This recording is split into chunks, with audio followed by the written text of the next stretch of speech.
ጤና ይስጥልኝ ተመልካቾች ከሲዳማ ብሮድካስቲንግ ኮርፖሬሽን ለምሽት 1 ሰዓት ያዝንላችሁን ዜናዎች ይዘን ቀርበናል። ከዜናዎቹ ጋር አመለወርቅ ቁሪሶ ነኝ። አብራችሁን ቆዩ።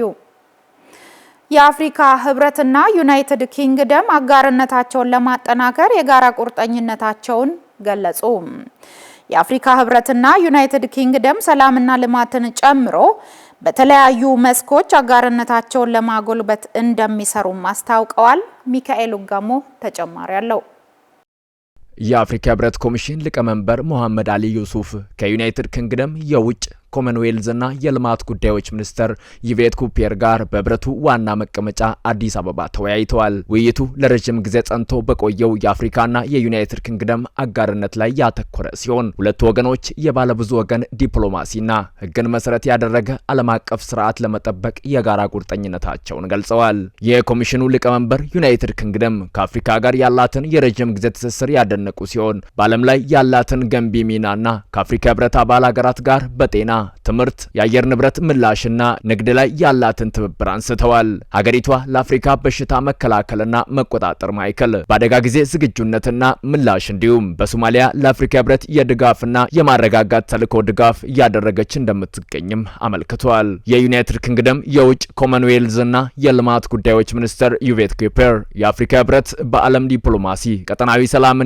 ልማት ያለውን ሚና አድንቀዋል። ሁለቱ ወገኖች የአፍሪካ ህብረትና ዩናይትድ ኪንግደም በሱዳን በሳህል ቀጠናና በሶማሊያ ያለውን የአፍሪካ ህብረት የሰላም ማስከበር ተልዕኮ ላይ ያላቸውን ትብብር ማጠናከር በሚቻልበት ሁኔታ ላይ መምከራቸውንም መረጃዎች ያመላክታሉ። ዘገባው የኢትዮጵያ ዜና አገልግሎት ነው። ኢትዮጵያ የምታካሂደው 7ኛው ሀገራዊ ምርጫ ነጻ፣ ፍትሃዊና ገለልተኛ ሆኖ እንዲጠናቀቅ ሁሉም ባለድርሻ አካላት ወሳኝ ሚና መጫወት እንደሚገባቸው የኢትዮጵያ ብሔራዊ ምርጫ ቦርድ ሰብሳቢ ሜላትወርቅ ኃይሉ ገልጸዋል። የኢትዮጵያ ዜና አገልግሎትን ዘገባ ማርያማዊት በጻተ እንደሚከተለው ታቀርበዋለች።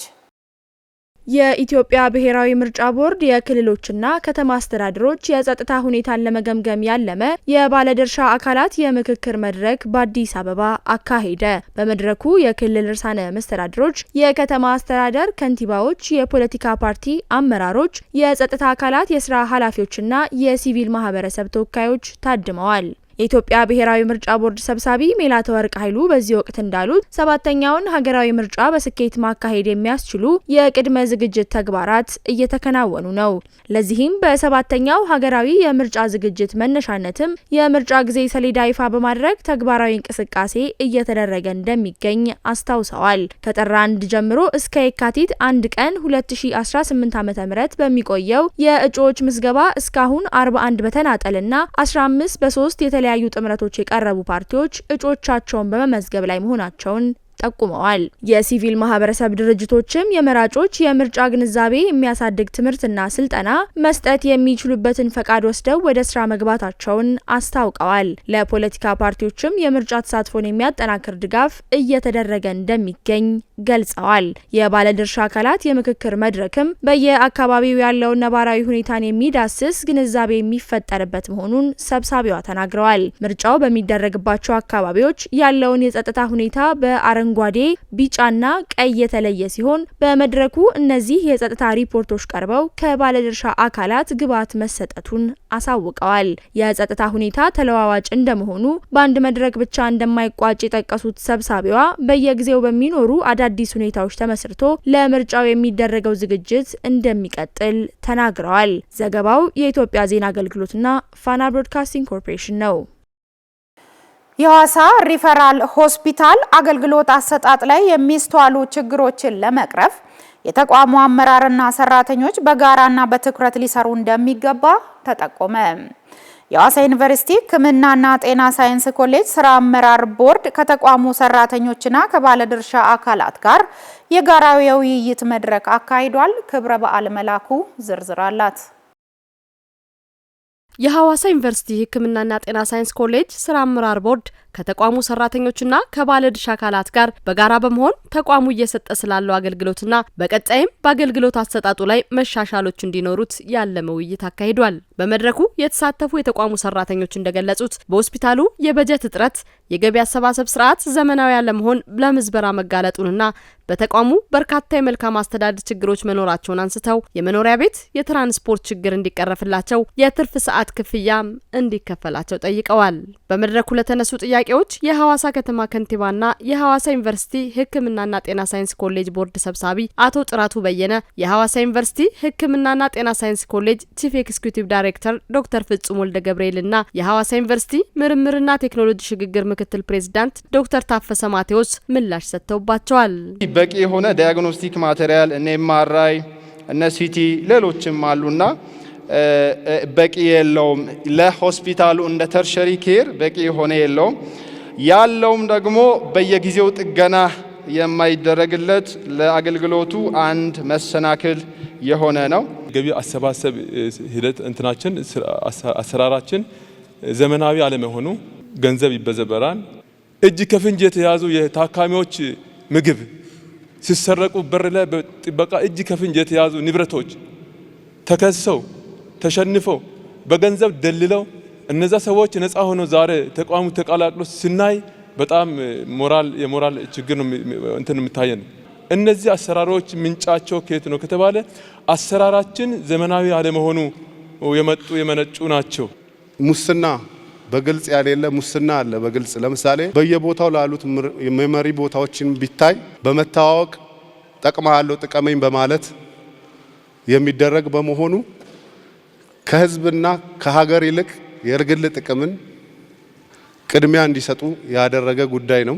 ይህ ጉዳይ እንዲስተካከል ትልቅ ጥረት አድርጋችሁ ብትሰሩ ደግ ነው እላለሁ። በተለይ ማኔጅመንት አካላት አመራሮች በቁርጠኝነት ይህን ችግር ለማረም ለመጋፈጥ የመጀመሪያው ጉዳይ መወሰን ያስፈልጋል። ከሌብነት ራስን ነጻ አድርጎ፣ ከብሔርተኝነት ከጎሰኝነት ራስን ነጻ አድርጎ፣ ከወሬ ካሉባልታ ራስን ነጻ አድርጎ፣ ከስንፍናም ራስን ነጻ አድርጎ የመጀመሪያ አርአያነት ያለው መሪ ይፈልጋል ተቋሙ። የከተማው ማህበረሰብ እያለቀሰ ባለበት ሁኔታ ይህንን ተቋም ቁጭ ብሎ መመልከት አይቻልም። ስለዚህ ከተማ ውስጥ የሚሰጡ አገልግሎቶች ደግሞ ለህዝቡ እንደመሆናቸው ህዝቡ እየተበደለ ደግሞ ዳር ሆኖ መመልከት የሚቻልበት ባለመሆኑ ከዚህ በኋላ የሚኖረው የስራ ጊዜያችን በተለይ ሊደርሺፑ ላይ በደንብ ትኩረት ሰጥተን የምንሰራና በዛ ልክ ራሱን ዝግጁ ያላደረገ አመራር ደግሞ ያው ማሰራሩን ጠብቆ እየታረመ ነው የሚሄደው። ባለሙያዎች ጥቅም አለመከበር በራሱ ለአገልግሎቱ ደስተኛ ያልሆነ ሰራተኛ ተገልጋይን የሚያረካ አገልግሎት ለመስጠት ይቸገራል ብዬ አስባለሁ። የትርፍ ሰዓት ክፍያ ከተከፈለን አራተኛው ወር እየሰራን ነው። ለ3 ወር ያህል አልተከፈለም፣ አራተኛውን ወር እየሰራን ነው። ይህ ማለት በጣም ከባድ ነው። እንደሚታወቀው የኑሮ ውድነት አለ። አብዛኛው ባለሙያ የቤት ኪራይ ተከራይቶ የሚኖር ነው እና ይህ ነገር በጣም ትልቅ ችግር እየፈጠረብን ነው። በኑሯችንም የስራ ተነሳሽነት ላይም ለዲዩቲ ተብሎ የሚበደበው በጀት የአንድ የሁለት ወር አይከፍልም። ስለዚህ ይሄ ባለፈው ቦርድ ስብሰባ ላይ ተነስቷል። ክብርት ሚኒስትሯ ታውቃለች፣ ገንዘብ ሚኒስቴር ያውቃል። በቅርበት እየተከታተልን ነው። ግን ሆፕፉሊ በቅርብ ይከፈላል የሚል ሙሉ እምነት አለን። እኛም የምናደርገውን ክትትል እናደርጋለን። ግን በሱ በፍጹም ዲስካሬጅ ልትሆኑ አይገባም። መኖር አለባችሁ፣ ይታወቃል። መቸገር የለባችሁም።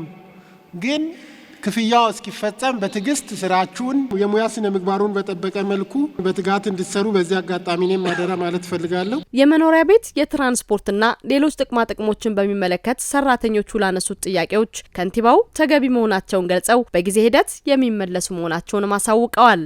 ከሕክምና ባለሙያዎች የተነሱ ለከተማ አስተዳደሩ ያነሳቸውን ወስደናል። ትናንት መጥተዋል እኔ ጋር የሐኪሞች ተወካዮች ቢሮ። እንግዲህ እኔም ከመጣው 2 ወር ከምናምን ነው፣ 3 ወርም አልሞላኝም።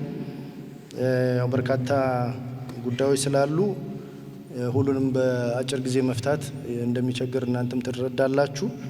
የቤት ጋር ተያይዞ የተነሳው ጉዳይ ደርሶኛል። ጥያቄው 2 ጥያቄ ነው። አንደኛው አዲስ የሚደራጁ ማህበራት ጥያቄ አለ። ሁለተኛው ደግሞ ነባር ተደራጅተው ያሉ ማህበራት አሉ።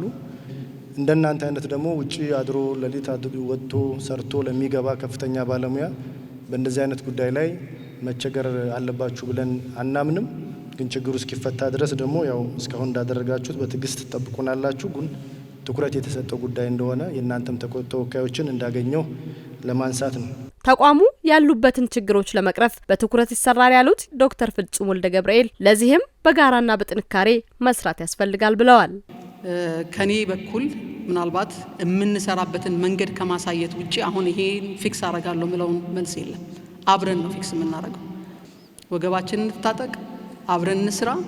ያገኘነውን ደግሞ ለውጥ ሬጉላርሊ ቼክ እናደርጋለን። በየ3 ወሩ እየተገናኘን እየገመገመን ምን ለውጥ አምጥተናል፣ ምን ለውጥ አላመጣንም፣ ለምን የሚለውን እና ለማን ነው ሮል ፕሌየሩ ማን ነው የሚለውን በደንብ እየተገማገመን ምንሄድ ይሆናል። የሐዋሳ ሪፈራል ሆስፒታል ከክልል ባለፈ ከሌሎች አካባቢዎች ለሚመጡ በርካታ ዜጎች አገልግሎት እየሰጠ የሚገኝ አንጋፋ ተቋም መሆኑን በተደጋጋሚ ከመድረኩ የተነሳ ሲሆን አሁን ያሉበትን ችግሮች ለመቅረፍ በጋራ መስራት እንደሚገባም በመድረኩ የጋራ ስምምነት ላይ ተደርሷል። ሐዋሳ ፌስታል የማይጣልባት የማትቆሽሽና ጽዱ ከተማ ሆና ለማየት የተጀመረው ጥረት ተጠናክሮ ይቀጥላል ሲሉ የሐዋሳ ከተማ አስተዳደር ከንቲባ አቶ ጥራቱ በየነ ተናገሩ። ከንቲባ ጥራቱ በየነ ይህን የተናገሩት በአገር አቀፍ ደረጃ ተግባራዊ የተደረገውን ለአንድ ጊዜ ብቻ ጥቅም ላይ የሚውል የፌስታል ምርት ክልከላ አዋጅን መሰረት በማድረግ በተካሄደው መድረክ ላይ ነው። ሌኒ አርቃ ተጨማሪ አላት።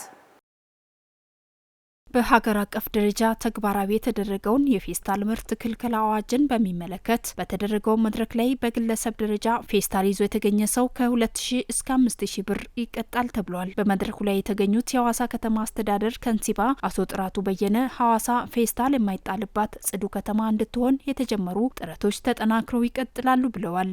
በከተማ አስተዳደራችን ቀደም ብሎ የተጀመሩ የጽዳት ንቅናቄዎች አሉ። አካባቢያችንን ማጽዳት፣ ሀይቃችንን የማጽዳት ምቹ ከተማ የማድረግ ስራችን አካል አድርገን ይህን አዋጅ በአግባቡ ከተጠቀምንበት እጅግ በጣም የተመቸች ሐዋሳን ተፈጥሮዋን ጠብቃ ለትውልድ የምትሻገር ምቹ የመዝናኛ ከተማ ለማድረግ የያዝነውን ግብ እውን እናደርጋለን። ሐይቁን ብዝሃ ሕይወትና ደህንነት ለመጠበቅም በፌስታል አጠቃቀም ዙሪያ የተቀመጠውን የክልከላ አዋጅ ሐዋሳ ከተማ ሞዴል ሆና በመተግበር የበኩሏን ልትወጣ ይገባልም ብለዋል ከንቲባው። ከተማችን ፍሳሹ ወደ ሐይቁ አቅጣጫ የሚሄድ በመሆኑ ከተማ ውስጥ ያሉትን ፌስታሎች በሙሉ የማይበሰብሱ ሃይላንዶችን ጨምሮ ወደ ሐይቁ ነው ይዞ የሚሄደው። በዚህ ምክንያት ሐይቁ ውስጥና በሐይቁ ዙሪያ ከፍተኛ የሆነ የፌስታል እና የሃይላንድ ክምችት በአካባቢው ይታያል። በተለይ አመራው ገደል አካባቢ ብንሄድ አሁን ለምንነጋገርበት ጉዳይ በጣም ትልቅ ማሳያ ይሆናል። ለሀገሩን የሚወድ ህዝቡን የሚወድ ሰውን የሚወድ ወዳድ የሆነ ዜጋ ይሄንን ማድረግ ያስፈልጋል። እንደ መንግስት ቅድሚያ የምንሰጠው የሰው ህይወትን ሰው ተኮር ነን ብለን እንደምንናገረው ተፈጥሮን ዛሬም ብቻ ሳይሆን ነገንም ታሳቢ በማድረግ እየወጡ ያሉ ህጎች በጣም ጠቃሚ ናቸው። ለዚህ የኛ ከተማ ሞዴል ሆኖ ማሳየት ይጠበቅበታል። ለዚህም ባለሀብቱና ኢንተርፕራይዞች ፌስታልን ሊተኩ የሚችሉ ምርቶችን በጥራትና በስፋት በማምረት ሐዋሳ ፌስታል የማይጣልባት የማትቆሽሽ ጽዱ የሆነች ከተማ ሆና የማየትን ጥረት ከዳር ለማድረስም የተቀናጀ ጥረት ያስፈልጋልን ብለዋል። ሐዋሳ ከተማ የአካባቢ አየር ንብረት ለውጥ ጽሕፈት ቤት ኃላፊ አቶ ዳንኤል ሹምባሾ በበኩላቸው የፌስታል ምርቶችን የሚተኩ በወረቀትና በጨርቅ የተሰሩ መገልገያ ቁሶችን በበቂ ሁኔታ ማቅረብ የሚችሉ ከ15 ድርጅቶች በላይ ወደ ስራ መግባታቸውን ገልጸዋል። እንደ ሐዋሳ ከተማ ከ15 በላይ ባለሀብቶች በዚህ ስራ ተሰማርተው ነው ያሉት። በስራቸው ደግሞ አጠቃላይ ወጣቱን ስራ ወጣቶችን በማደራጀት ስልጠና በመስጠት ስራው አስገብተዋል። ይሄ ነገር የሚያስቸግር ነገር አይደለም። በቀላሉ ቤት ውስጥ የሚሰራ ነው። በፐርባጉ ምርቱ ከተገኘ የሚሰራ ነው። ምርቱ አክቹአሊ ውድም አይደለም። ሰው ነዋሪው በቤቱ ባለው ከፕላስቲክ ወረቀቶች ውጪ የትኛውም ወረቀቶች ካሉ ቤት ውስጥ ጠቅልሎ መጠቀም ይችላል። ለምሳሌ ሲሚንቶ ሸራ፣ ሲሚንቶ ወረቀት መጠቀም ይቻላል። ለምሳሌ ቤት ውስጥ አምርተ በቀላሉ መጠቀም ይቻላልና ምርቱም አክቹአሊ በደረጃ አለው፣ ኳሊቲ አለው። በየደረጃ ለምሳሌ ኬክ የሚጠቀልል አለ፣ ቴካዌ የሚሰራ አለ፣ ሆቴሎች የሚጠቀሙበት አለና በደረጃው ኮስቱም ራሱ ይህን ያለ ተጋነነ አይደለም። የፔፐር ባግ አቅራቢ ድርጅቶችም በአዋጁ የተቀመጠውን ክልከላ ከሚፈጥረው የስራ እድል ባለፈም ለህብረተሰቡ በቂ ምርቶችን ከተመጣጣኝ ዋጋ ጋር ለማቅረብ ዝግጅት ማድረጋቸውንም ገልጸዋል። የወረቀት ዘንቢሎችን እናቀርባለን። እኛ እንደ ድርጅት የወረቀት ዘንቢሎችን የተለያዩ ሳይዝ ያላቸውን የወረቀት ዘንቢሎችን እናቀርባለን። እንዲሁም በተጨማሪ ደግሞ ለቴካዌ እቃ የሚሆኑ የኬክ ቦክስ፣ ፒዛ ቦክሶችንም እነሱንም እናቀርባለን። እንዲሁም ደግሞ ይሄንን የወረቀት ዘንቢልና ኬክ ቦክስ ፒዛ ቦክሶችን ደግሞ ስልጠና እንሰጣለን። ሰዎችን አሰልጥነን መሰልጠን የሚፈልጉትን አሰልጥነን ደግሞ ወደ ስራ እንዲገቡ እናደርጋለን። እንዲሁም ደግሞ ከዚህ ስራ ጋር ተያይዞ የሚያስፈልጉ እቃዎችንም እናቀርባለን። ከጥሬ እቃ ማቅረብ ጀምሮ ለጥቃቅን እና በግለሰብ ለሚሰሩ ሰዎች ጥሬ እቃ እናቀርባለን። ሳይመንተነስ ደግሞ እኛም ምርቱንም ሰርተን በጅምላም በችርቻሮም ለመሸጥ ለሚፈልጉ በተመጣጣኝ ዋጋ ምናልባትም ላስቲክን ከላስቲክ ዋጋ ብዙ ባልበለጠ ከዱራቢሊቲ አንፃር ፔፐር ባክ የተሻለ ነው። ምናልባት ሞይስቸር የመቋቋም ነገር ውሃ ሲነካው ከመበላሸት ውጪ ከላስቲክ የተሻለ ነው። ኦንሊ ለአንድ ጊዜ ጥቅም እስካልሆነ ድረስ ስላልሆነ ደግሞ መጠቀም ስለሚቻል ዋጋው ተመጣጣኝ ዋጋ ነው ብዬ አስባለሁ። ብዙም ፌስታል ይዞ የተገኘ ግለሰብ ከ2000 የማያንስ ከ5000 ብር የማይበልጥ ቅጣት እንደሚጣልበት የተገለጸ ሲሆን በንግድ ተቋም ላይ የቅጣት መጠኑ 3 እጥፍ ተፈጻሚ እንደሚሆንም በመድረኩ ተመላክቷል። ህጉ ያስቀመጠው ቅጣቶች አሉ። አንድን ፌስታል ይዞ የተገኘ ሰው ከ2000 ብር በማያንስ ከ5000 ብር በማይበልጥ በገንዘብ መቀጮ እንደሚቀጣ እንዲሁም ደግሞ ወደ ሀገር ውስጥ ያስገባ ያከማቸ ያከፋፈልና የተለያዩ ከፍ ያሉ ድርጊቶችን የፈጸመ ከ50 ሺህ ብር አንስቶ እስከ 200 ሺህ ብር ድረስ የሚያስቀጣ ቅጣት እንዳለው ያንን ያደረገው አካል ደግሞ ህጋዊ ሰውነት የተሰጠው የምንለው ቢዝነስ ተቋም ሆኖ ሲገኝ ደግሞ ቅጣቱ 3 እጥፍ ነው ይላል። ይህ ማለት 50 ሺህ ብር ተብሎ የተቀጣ ቅጣት በ3 ይባዛ 150 200 የተባለ ወደ 600 ይቀጣል የሚለው ወደ ቅጣቱ ከመግባት ህብረተሰቡ ላይ ታች ቤዝመንት ላይ መስራት አለበት። ቤዝመንት ላይ ለመስራት ደግሞ ክፍለ ከተማ ላይ ወርዶ ማህበረሰቡ ጋር ቅርብ ያለው ጋራ ከክፍለ ከተማ ጋር በቅንጅታዊ መስራት ያስፈልጋል የሚለውን ላነሳ ወዳለሁ። ያለ ጊዜ መወለድና የሳምባ ምች በሽታ ከ5 ዓመት በታች ለሚከሰት የህፃናት ሞት ዋነኞቹ መንስኤዎች መሆናቸው ተጠቆመ።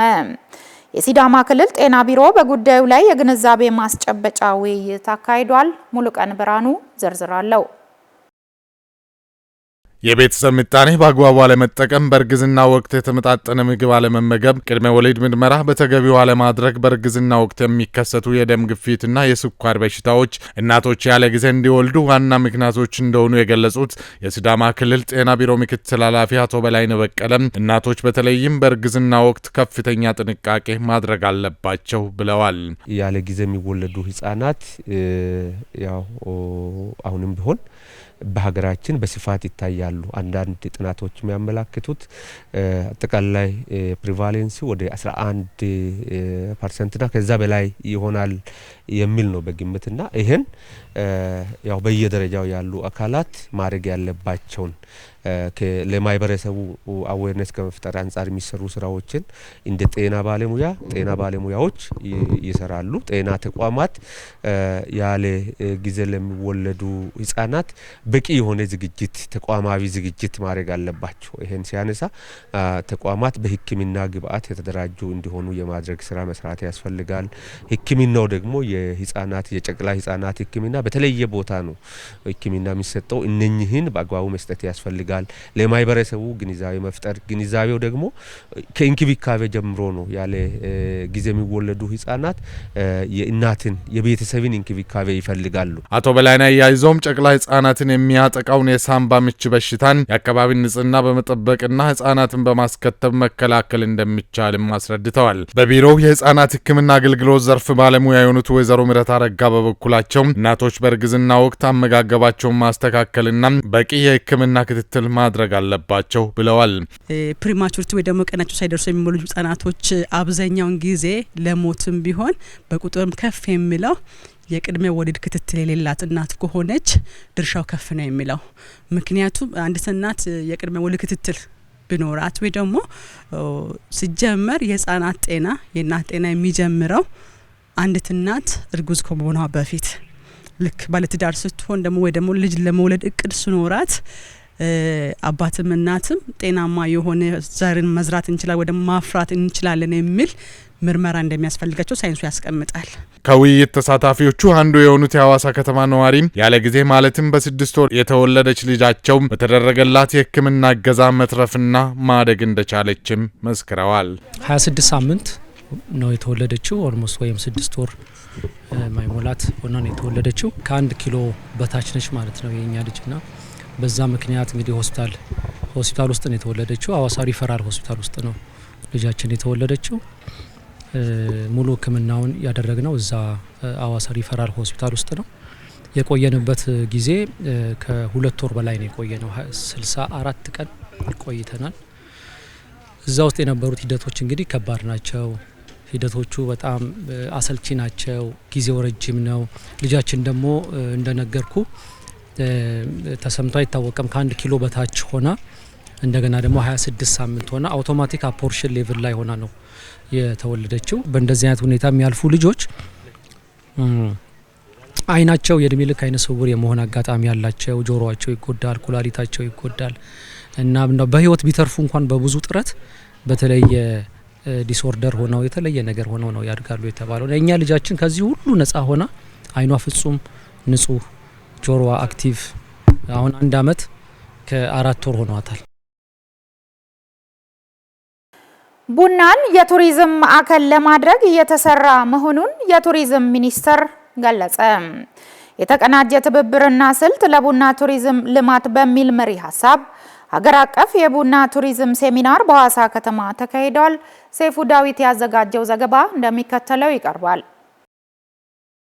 ቡናን ለገበያ ከማቅረብ ባሻገር ከመነሻው ጀምሮ ያለውን ሂደት በማስተካከል ለቱሪዝም አገልግሎት እንዲውል ለማድረግ ከባለድርሻ አካላት ጋር ውይይት ተደርጓል። በመድረኩ የተገኙት የሲዳማ ክልል ባህልና ቱሪዝም ቢሮ ምክትል ኃላፊ አቶ አበበ ማሪሞ የቡና ቱሪዝም ዓለም ላይ ብዙ ሀገራት ተጠቃሚ እየሆኑበት እንደሆነ ገልጾ በሀገራችንም ላይ በቁጭት መስራት ይገባናል ብለዋል።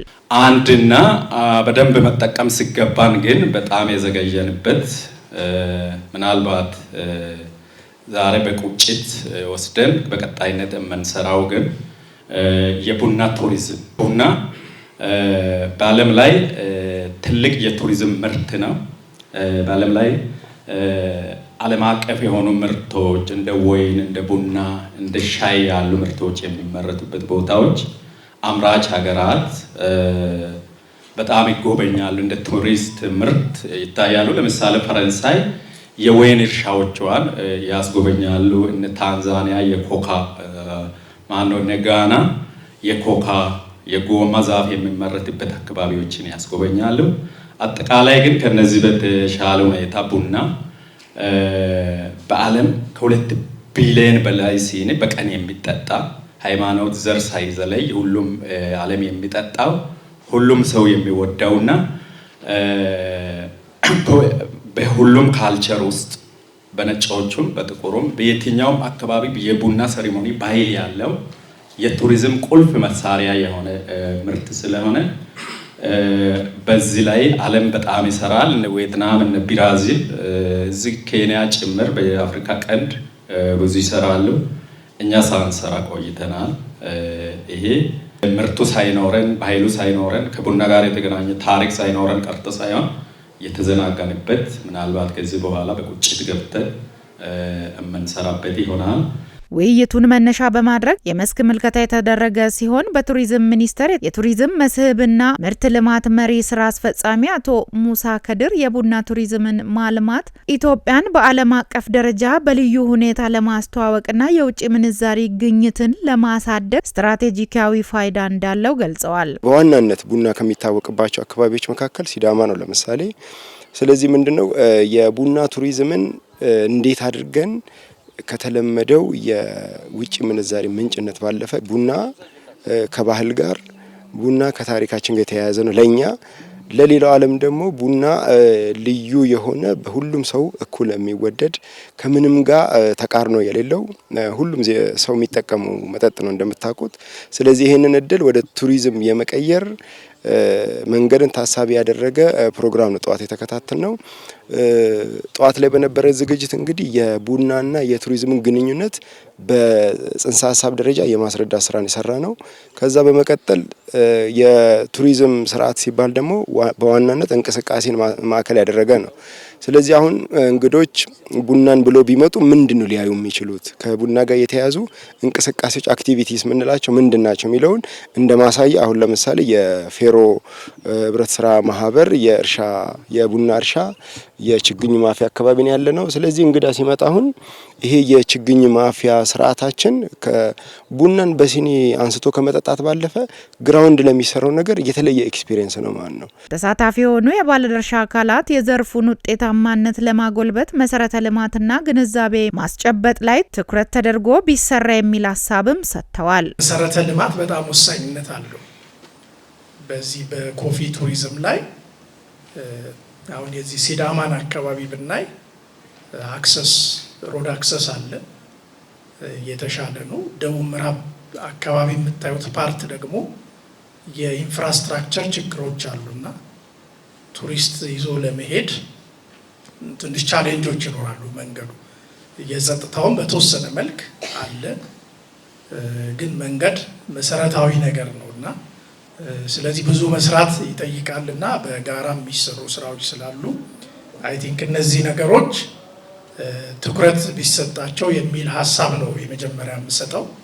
መንግስት እዚህ ላይ ምን እየሰራ ነው፣ ቱሪዝም ሚኒስቴር ምን እየሰራ ነው ከባለድርሻ አካላት ጋር የሚለውን ነገር ነው ያየ ነው። ያው በቀጣይነትም ደግሞ ሌሎች ነገሮችንም በጋራ ለመስራት ትሬኒንጎችን አንድ ላይ ለመውሰድ እንዲሁም ደግሞ እንደ ቱር ካምፓኒ እንደ አሶሲዬሽን አጠቃላይ ቱር ኦፕሬተሮች እዚህ ላይ ምን አይነት ፓኬጆችን ቢያካትቱ መልካም ነው የሚለውንም ጭምር ተገንዝበናል። እዚህ ላይ ምን ነገሮች በጋራ መሰራት አለባቸው የሚለው ለምሳሌ ኢንፍራስትራክቸር ላይ መሰራት አለበት። ከዛ በተጨማሪ ቱር ኦፕሬተሮች ኳሊቲውን የጠበቀ ስቶሪ ቴሊንግ እንዲኖር ለክላይንቶቻቸው በጥሩ መልኩ የሀገራችንን ያው ኢትዮጵያ ላንድ ኦፍ ኦሪጂንስ ትባላለች፣ ምድረ ቀደምት ነው የምንላትና አንደኛው ደግሞ የቡና መገኛ ነች ብለን ነው ለእንግዶቻችን የምናሳውቀው እኛም የምናውቀው ማለት ነውና እሱን በበለጠ ለማስረዳት እንዲሁም ደግሞ እንዴት ነው ማህበረሰቡ ከዚህ ዘርፍ የሚጠቀመው የሚለውን ነገር እንድናሳይ የበለጠ ግንዛቤ ይፈጥርልናል ማለት ነው። የወንዶ ትራንስፖርት ኩባንያ ለማህበረሰቡና ለመንግስት ዘርፈ ብዙ አገልግሎቶች በቅልጥፍና እያቀረበ መሆኑ ተገለጸ። ኩባንያው የ2018 በጀት ዓመት የ6 ወር የስራ አፈጻጸም ገምግሟል። ተሻለ ቱንሻ ያዘጋጀውን ዘገባ እሌኒ አርቃ እንደሚከተለው ታቀርበዋለች። የወንዶ ትራንስፖርት ኩባንያ ቀድሞ በደቡብ ክልል ስር የነበረ ተቋም ሲሆን አሁን ግን መቀመጫውን በሐዋሳ ከተማ አድርጎ ለአራቱም ክልሎች ማህበረሰብና መንግስት ዘርፈ ብዙ አገልግሎቶች የሚሰጥ በበጀት ዓመቱ በታቀደው ግብ መሰረት የ6 ወር ስራ አፈጻጸም እንዲሁም ቀጣይ የትኩረት አቅጣጫን በተመለከተ ሰነድ አቅርቦ ከባለድርሻ አካላት ጋር ገምግሟል። በግምገማው መሰረት የግማሽ ዓመቱ አመርቂ ውጤት ለማስመዝገብ በተደረገው ጥረት በገጠሙ ችግሮች ላይ ትኩረት ተሰጥቶ መስራት እንደሚጠበቅም የወንዶ ትራንስፖርት ኩባንያ ዋና ስራ አስኪያጅ አቶ ሀብታሙ ታረቀኝ አስታውቀዋል። ቀድሞ ደቡብ ክልል ለአሁኑ አራቱም ክልል የተለያዩ የአገልግሎቶችን በተለይ የጭነት፣ የጎማ፣ ባትሪ የተለያዩ አገልግሎቶችን ደንበኞች ሆነ መንግስታት በሚፈልጉት ጊዜ በፍጥነት በቅልጥፍና የሚሰጥ የመንግስት የልማት ድርጅት ነው። ስለዚህ ይሄ ከቅርብ ጊዜ ወዲህ የአራቱንም ክልል ማዕከል አድርጎ ሐዋሳ ላይ ነው አገልግሎት እየሰጠን ያለ ነው። ከዚህ አንጻር ባለፉት 6 ወራት ውስጥ ለነዚህ ክልሎች ምን አይነት አገልግሎት ሰጠን፣ የአገልግሎት ጥራቱ፣ ውጤቱና ገቢው ምን ይመስላል የሚለው ነው ለማየት የሞከር ነው።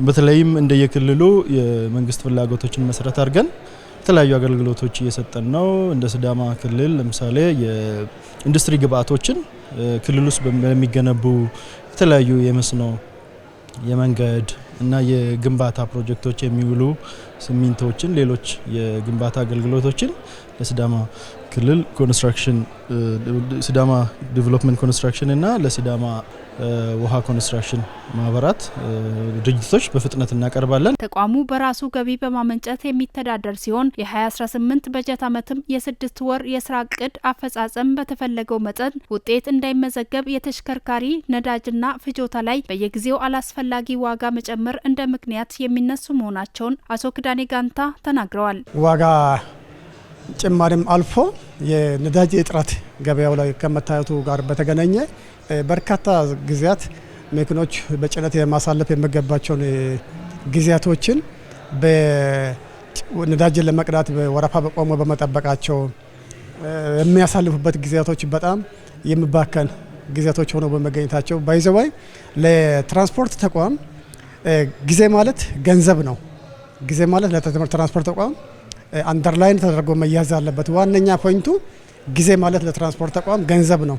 ይሄን ጊዜውን አንድ ሰዓት ለምሳሌ አንድ መኪና ነዳጅ ለመቅዳት ብሎ ተሰልፎ የሚያሳልፈው ሰዓት በአንድ ሰዓት የኛ መኪና መጓዝ ያለበት ለምሳሌ 40 እስከ 60 ኪሎ ሜትር ሆኖ ሳለ በ40 እስከ 60 ኪሎ ሜትር ባለመጓዙ ምክንያት ነዳጅ በመቅዳት ቆሞ በሚገኝበት ሰዓት ላይ ያን ጭነት ወስዶ አራግፎ ለሌላ ጭነት የሚሰለፍበት እድሉ እየጠበበ ነው የሚመጣው። ያን ሰዓት ማግኘት የሚገባው ገበያው እያመለጠ የሚሄድበት ሁኔታዎች አሉ። ይሄ ደግሞ በተቋም ደረጃ ሳይሆን እንደ መንግስት እንደ ሀገር ሊስተካከል የሚገቡ ነገሮች ከመሆኑ አንጻር ተቋሙ ማግኘት ያለበት ነገር ሳያገኝ የቀረበት ሁኔታዎች አሉ። በአንጻራዊ ግን የዘንድሮን የ6 ወሩን አፈጻጸም ስናይ ግቡን ባይመታ እንኳን በአንጻራዊ መጠነኛ የሆነ ለውጦች አሉ። የስራዴፍ ኮርፖሬት ስራ አስፈጻሚ ተወካይ አቶ ስጦታው በቀለ በበኩላቸው ተቋሙ ያለፈው አመት አፈጻጸም ከዘንድሮ ጋር ሲነጻጸር የተሻለ ውጤት መመዝገቡን ገልጸው በቀሩት ወራትም የተሻለ ውጤት ለማምጣት ከወትሮው ይልቅ መስራት ይጠበቅብናል ብለዋል። በእለቱ አስተያየታቸውን የሰጡ የተቋሙ ሰራተኞችም በበኩላቸው የሀገሪቱን ብልጽግናን ለማረጋገጥ በተመደቡበት ኃላፊነታቸውን በአግባቡ በመወጣት ባላቸው እውቀት ውጤት ለማምጣት እንደሚሰሩም ተናግረዋል። ካሉን ኩባንያዎች የአንዱን ዘርፍ የ6 ወር እቅዱን እየገመገምን ነው። ይሄ ኩባንያ ከዚህ ቀደም በ2013 ወደ ኪሳራ ገብቶ ኦሬዲ እንዲፈርስ ጭምር እንትን ታስቦ የነበረ ኩባንያ ነበር።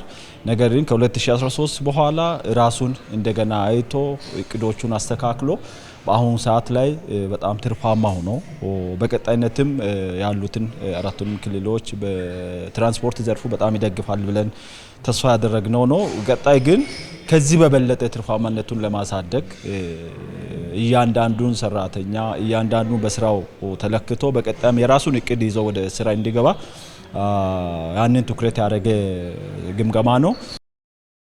የወጣቱን ትውልድ ሁለንተናዊ ተጠቃሚነት ለማረጋገጥ መንግስትና ህብረተሰቡ በጋራ መስራት እንደሚገባ የሲዳማ ክልል ወጣቶች ፌዴሬሽን ገለጸ። የፌዴሬሽኑ ፕሬዝዳንት ወጣት ምንተስኖት መኩሪያ ለኤስቢሲ እንደገለጸው ወጣቱ ላይ መስራት ሀገር ላይ መስራት ነው ብሏል። ጀማል ሱፍ ተጨማሪ አለው።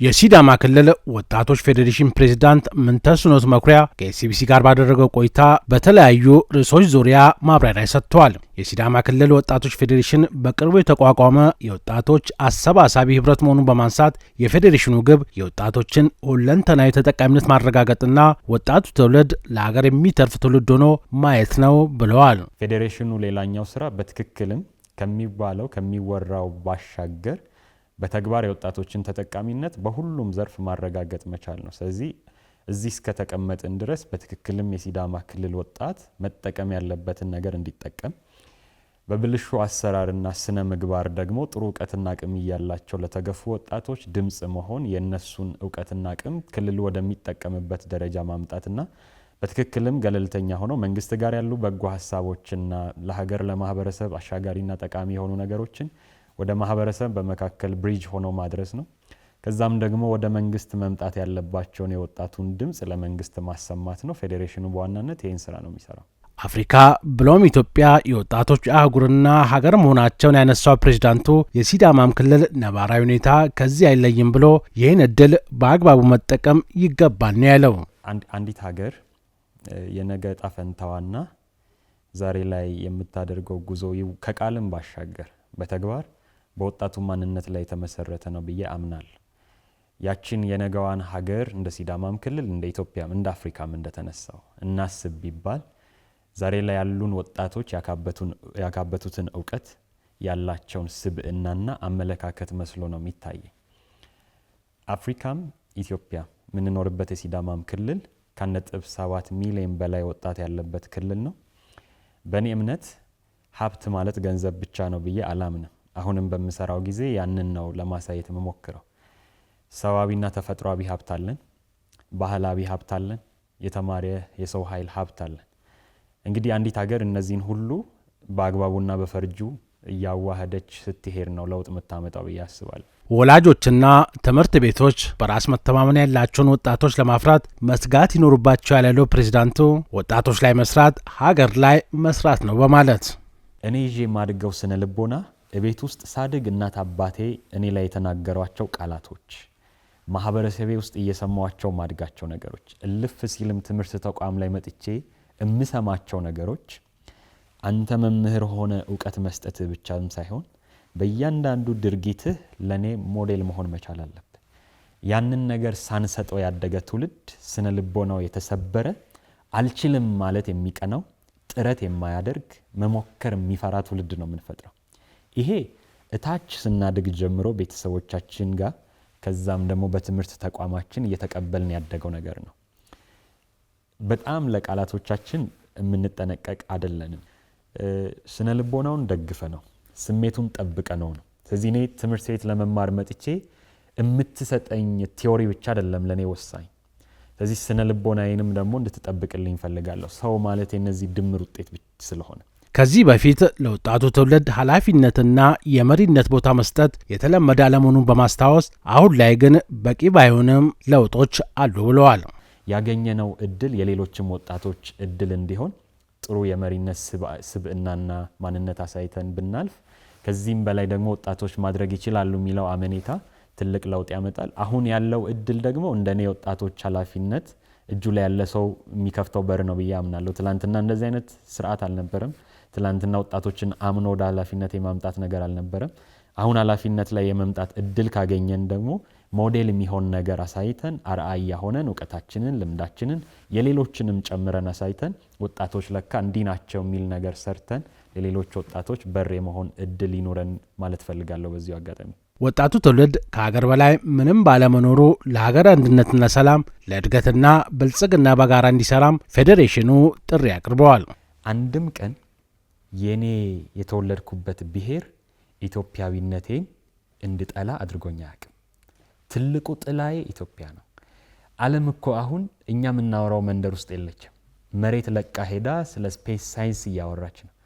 እኔ እናንተ እዚህ ጋር ሆነን ልንለውጥ የማንችለው እግዚአብሔር ሲፈጥረን በሰጠን የማንነት ውቅር የጸብም የጥላቻም ምክንያት መሆን አይችልም።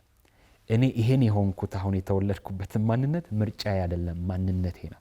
ስለዚህ አንተን ማንነት መቀበል አቅቶኝ አንተን ስጠላ በእግዚአብሔር አምሳል ነው የተፈጠርከውና የፈጠረህን አምላክ አልተቀበልኩም ማለት ነው። ለኔ ትርጉሙ እሱ ነው። ሁሉም የሰው ልጅ አንድ አምላክ ነው የፈጠረው። ሰው ነን ሁላችን። ከብሔራችን በላይ ሰው ነን፣ ከኢትዮጵያ በላይ ደግሞ ሰው ነን። ሰው ከመሆን ካልጀመርክ ያንተ ውበት ለኔ አይታየኝም። ሰው ከመሆንህ ስጀምር ብሔርህ፣ ቋንቋህ፣ ሀብትህ ለኔ ውበት ነው።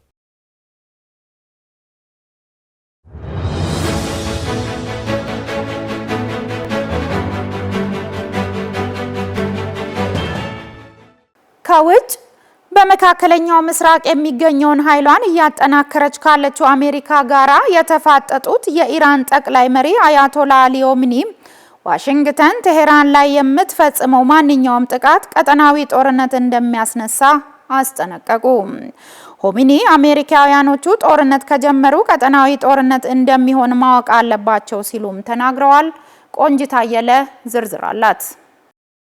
የአሜሪካው ፕሬዝዳንት ዶናልድ ትራምፕ ኢራን ቁም ነገር ያለው ውይይት ላይ እንደሆነችና ይህ ውይይት ተቀባይነት ያለው ውጤት ላይ እንደሚያደርስ ተስፋ ማድረጋቸውን ገልጸው ነበር። የኢራን የውጭ ጉዳይ ሚኒስትር አባስ አርጊቺ በበኩላቸው በቴህራን የኒኩሌር መርሃ ግብር ላይ ስምምነት ላይ መድረስ እንደምንችል እርግጠኛ ነኝ ሲሉ ለሲኤንኤን ተናግረዋል። ፕሬዝዳንት ትራምፕ የኢራንን የኒኩሌር የማበልጸግ ፍላጎትና የጸረ መንግስት ተቃዋሚዎች ላይ በወሰደቻቸው በሺዎች የሚቆጠሩ ሰዎች የገደለ እርምጃ ምክንያት በማድረግ ጣልቃ እንደሚገቡ ዝተዋል። የኢራን የውጭ ጉዳይ ሚኒስትር አርጋቺ እንዳለመታደል ሆኖ አሜሪካ እንደ ተደራዳሪ አካል ለማየት ያለንን እምነት አጥተናል ብለዋል። ሆኖም በቀጠናው ባሉ ወዳጅ ሀገራት በኩል የሚደረገው የመልእክት ልውውጥ ከዋሽንግተን ጋር ፍሬያማ ንግግር እንዲኖራቸው እያመቻቸ መሆኑን አክለዋል። የኢራን ከፍተኛ የደህንነት ባለስልጣን አሊ ላርጂኒ የድርድር ማዕቀፍ የማዘጋጀት ሂደት ላይ ለውጥ እየታየበት እንደሆነ ገልጸው ነበር። በቀጠናው የሚገኘው ኃይሏን እያጠናከረች ያለችው አሜሪካ ዩኤስኤስ አብርሃም ሊንከን የተሰኘውን የአውሮፕላን ተሸካሚ መርከብ ወደ አካባቢው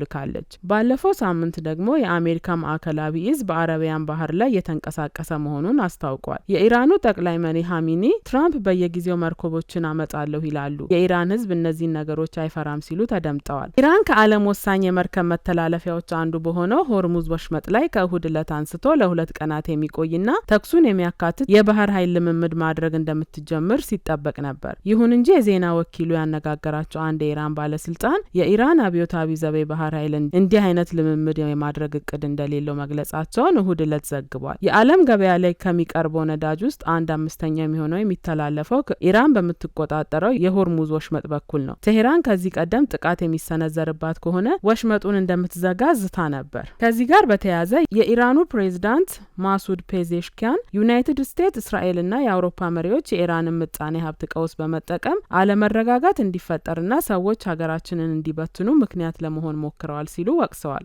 ፕሬዝዳንቱ በብሔራዊ ቴሌቪዥን ጣቢያ በተላለፈ ንግግራቸው አሜሪካ፣ እስራኤልና አውሮፓውያን ክፍፍል እንዲፈጠርና ተቃውሞ እንዲነሳ ቀስቅሰው አንዳንድ ንጹህ ዜጎች ወደዚህ እንቅስቃሴ እንዲገቡ አድርገዋል ሲሉ ከሰዋል። በኢራን ባለፈው ታህሳስ በምጣኔ ሀብት ቀውስ ምክንያት ተነስቶ ለ2 ሳምንታት በቆየው ተቃውሞ 6563 ሰዎች መገደላቸውን መቀመጫውን አሜሪካ ያደረገው HRAN የተባለው ድርጅት አስታውቋል። ድርጅቱ ከሟቾቹ መካከል 6170 የሚሆኑት ተቃዋሚዎች ናቸው ብሏል። 241 የሚሆኑት ደግሞ የጸጥታ አካላት መሆናቸውን ገልጿል። የኢራኑ የውጭ ጉዳይ ሚኒስተር አባስ አርጊቺ 3100 ሰዎች መገደላቸውና ከነዚህ መካከል 2000 የሚሆኑት የጸጥታ ኃይሎች መሆናቸውን ተናግረዋል።